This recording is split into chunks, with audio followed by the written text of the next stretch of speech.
Good morning बच्चों। आज हम पढ़ेंगे हिंदी का चैप्टर 1 राख की रस्सी। यह कहानी तिब्बत की लोक कथा पर आधारित है।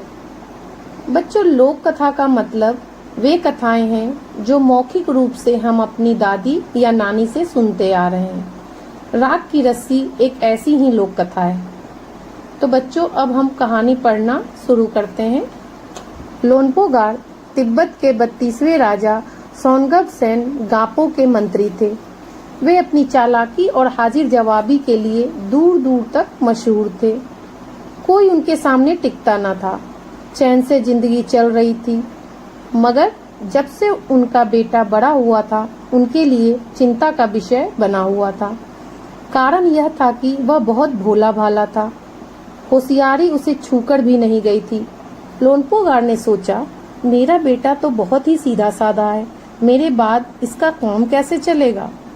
एक दिन लोनपोगार ने अपने बेटे को 100 भेड़े देते हुए कहा, तुम इन्हें लेकर शहर जाओ, मगर इन्हें मारना या बेचना नहीं।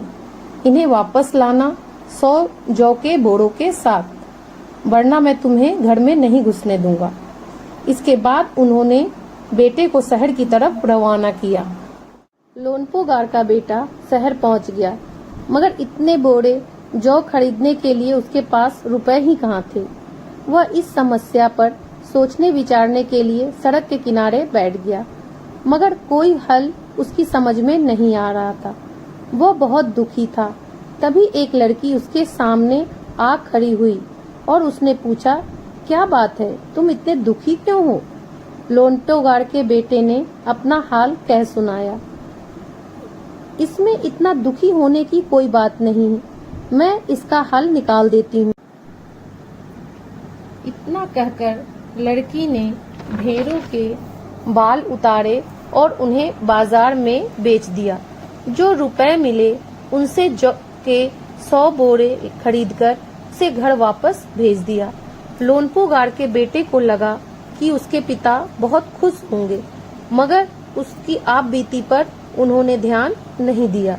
वे उठकर कमरे से बाहर चले गए।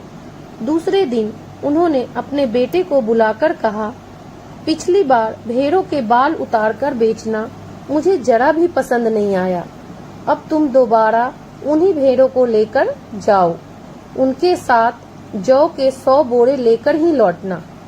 एक बार फिर निराश लोनपोगार का बेटा शहर में उसी जगह जा बैठा जहां वह पहली बार बैठा था। न जाने क्यों उसे यकीन था कि वह लड़की उसकी मदद के लिए जरूर आएगी, और हुआ भी कुछ ऐसा ही। वह लड़की आई। उसने अपनी मुश्किल कह सुनाई। अब तो बिना जौ के 100 बोरों के मेरे पिता मुझे घर में नहीं घुसने देंगे। लड़की सोचकर बोली, एक तरीका है। उसने भेड़ों के सींग काट लिए। उन्हें बेचकर जो रुपए मिले उनसे 100 बोरे जौ खरीदे। बोरे लोनपोगार के बेटे को सौंपकर लड़की ने उसे वापस घर भेज दिया। भेड़े और जौ के बोरे पिता के हवाले करते हुए लोनपोगार का बेटा बहुत ही खुश था। उसने विजय भाव से सारी कहानी अपने पिता को कह सुनाई। सुनकर लोनपोगार बोले, उस लड़की से कहो कि हमें 9 हाथ लंबी राख की रस्सी बनाकर दे। उनके बेटे ने लड़की के पास जाकर पिता का संदेश दोहरा दिया। लड़की ने एक शर्त रखी, मैं रस्सी बना तो दूंगी, मगर तुम्हारे पिता को वह गले में पहननी होगी।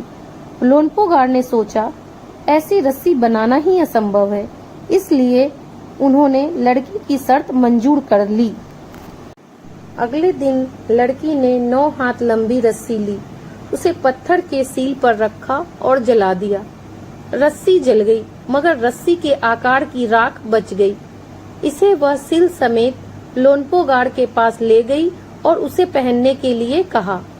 लोनपोगार रस्सी देखकर चकित रह गए। वे जानते थे कि राख की रस्सी को गले में पहनना तो दूर, उठाना भी मुश्किल है। हाथ लगाते ही वह टूट जाएगी।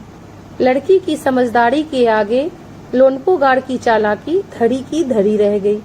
बिना वक्त गवाए लोनपोगार ने अपने बेटे की शादी का प्रस्ताव लड़की के सामने रख दिया।